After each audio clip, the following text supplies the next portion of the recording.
Pada tahun 2026, sebuah Galaxy S22 bekas dalam kondisi fisik yang baik dijual dengan harga yang kurang lebih sama dengan Samsung Galaxy A37 baru atau Redmi Note 13 Pro baru. Angkanya berada di kisaran antara 250 hingga 330 euro dan pertanyaan yang muncul setelahnya adalah pertanyaan yang pada akhirnya dihadapi oleh sebagian besar pembeli. Apakah lebih bijak membeli ponsel flagship berusia 4 tahun yang sudah pernah digunakan orang lain atau ponsel kelas budget baru yang masih tersegel di dalam kotak?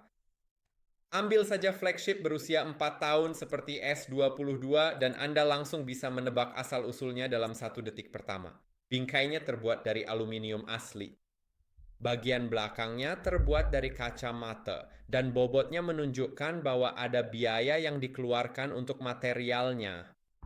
Ponsel ini juga tergolong kecil menurut standar saat ini, dengan layar mendekati 6 inci. Jenis ponsel yang muat di saku tanpa membuat kain terlipat.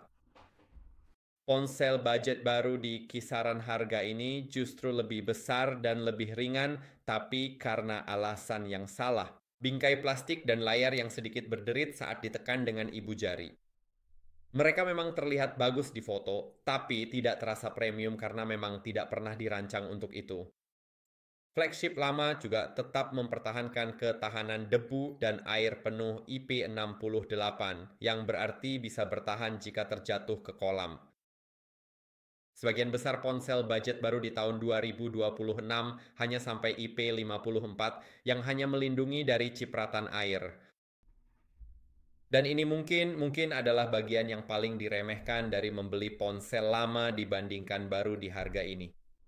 Kualitas build flagship tahun 2022 masih mengalahkan apapun yang baru di bawah 400 euro dan kamu akan merasakannya setiap kali mengambilnya. Sekarang kamera adalah bagian di mana usia tidak lagi menjadi masalah. Flagship lama memiliki kamera triple yang sesungguhnya dengan lensa telefoto khusus dan stabilisasi pada lensa utama, ditambah 4 tahun pemrosesan gambar yang tertanam di firmware. Sebagian besar ponsel budget tahun 2026 di harga ini hanya punya satu kamera utama yang mumpuni dan satu ultrawide sekadar pelengkap. Tidak ada telefoto, tidak ada lensa kedua yang distabilkan. Di siang hari, kedua jenis ponsel menghasilkan foto yang bisa kamu bagikan ke teman-teman. Di dalam ruangan dan malam hari, flagship lama tetap menjaga detail pada wajah, sementara ponsel budget membuat gambar menjadi buram dan terlalu diasah. Mari kita lihat beberapa fotonya. Jadi ini adalah foto pertama dari beberapa yang sudah saya ambil. Kamu juga bisa lihat hasilnya terlihat cukup normal. Ini adalah telefoto 3 kali, yang berarti menggunakan zoom optik. Dan ya, beginilah penampakannya. Lumayan bagus sebenarnya. Nah, akan ada beberapa lagi. Hmm. Jadi mari kita lihat. Oke, jadi itu foto lainnya. Anda bisa lihat meskipun ada sinar matahari yang tertangkap di sini, ini tidak terlalu terang. Lalu yang berikutnya ini adalah zoom 30 kali. Tidak sempurna, tetapi terlihat. Lalu ada foto standar pada 1 kali dan juga foto dari jarak dekat serta selfie yang tentu saja tidak sempurna. Jika saya perbesar, memang tidak sempurna sama sekali, tapi tetap lebih baik dari kebanyakan smartphone saat ini. Video mengikuti pola yang sama. Flagship lama masih bisa merekam 4K yang stabil dari setiap lensa. Ponsel kelas bawah di tahun 2026 masih terbatas pada resolusi rendah hanya di kamera utama, dengan stabilisasi yang lebih lemah yang langsung terlihat begitu Anda mulai berjalan. Jika ponsel Anda juga berfungsi sebagai kamera video, kesenjangan ini jauh lebih penting daripada yang lain. Nah, disinilah flagship lama mulai kalah dan kekalahan ini memang nyata. Sebagian besar bagian dari sebuah ponsel menua secara perlahan, baterai tidak demikian. Kimia baterai memiliki umur pakai yang tetap dan 4 tahun adalah banyak siklus pengisian daya. Sebuah S22 bekas pada umumnya di tahun 2026 hanya mampu menampung sekitar 80 hingga 85% dari kapasitas aslinya. Dalam penggunaan nyata, itu berarti sekitar 5,5 jam waktu layar sebelum peringatan baterai lemah muncul. Itu cukup untuk hari kerja, tapi tidak cukup untuk hari kerja ditambah malam yang panjang di luar. Ponsel kelas bawah yang baru menyelesaikan masalah ini tanpa usaha. Baterainya memang sudah lebih besar sejak awal dan belum mengalami degradasi sama sekali. Pola penggunaan yang sama bisa memberi Anda 8 atau 9 jam waktu layar menyala.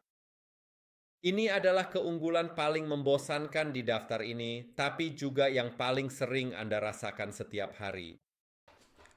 Sekarang, hal yang lebih sulit untuk diberi harga adalah ketenangan pikiran. Ponsel bekas mungkin memiliki baterai yang sudah lelah atau speaker yang bergetar. Anda memeriksa kondisinya, menawar harga, dan menerima tingkat risiko tertentu. Ponsel baru datang dalam keadaan tersegel dengan garansi Eropa 2 tahun dan jalur pembaruan perangkat lunak yang masih panjang di depannya. Perangkat lunak adalah bagian tenang dari poin yang sama. Samsung menjanjikan S22 sejumlah pembaruan Android tertentu dan 5 tahun patch keamanan, dan sebagian besar masa itu kini sudah terlewati. Ponsel A series baru yang dibeli pada tahun 2026 masih memiliki 6 tahun patch di depannya, yang membuatnya tetap berada dalam masa dukungan hingga awal 2030-an.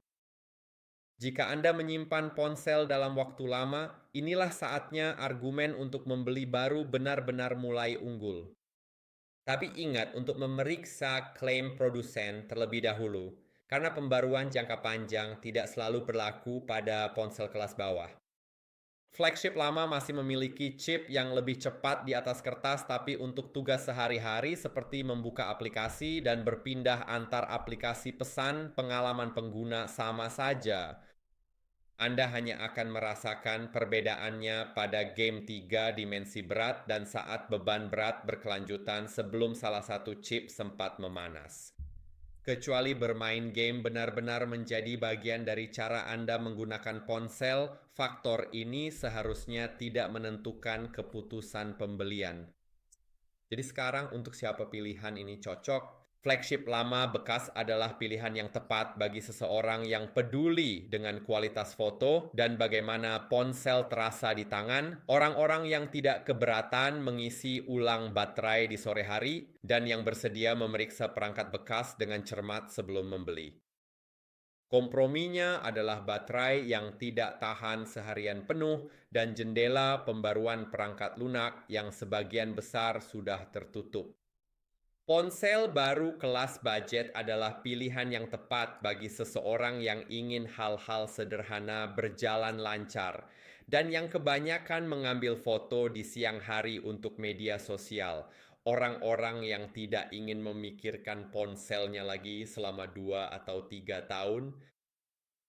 Komprominya adalah bodi plastik dan ponsel yang sebenarnya tidak menonjol di kategori manapun.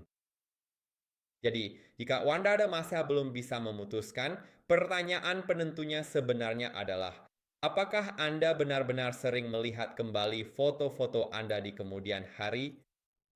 Jika iya, ponsel flagship lama masih layak dengan harganya. Jika tidak, ponsel budget baru adalah pilihan hidup yang lebih mudah. Dan itu saja untuk video kali ini. Semoga kamu menyukainya. Jangan lupa untuk like, subscribe, dan sampai jumpa di video-video berikutnya.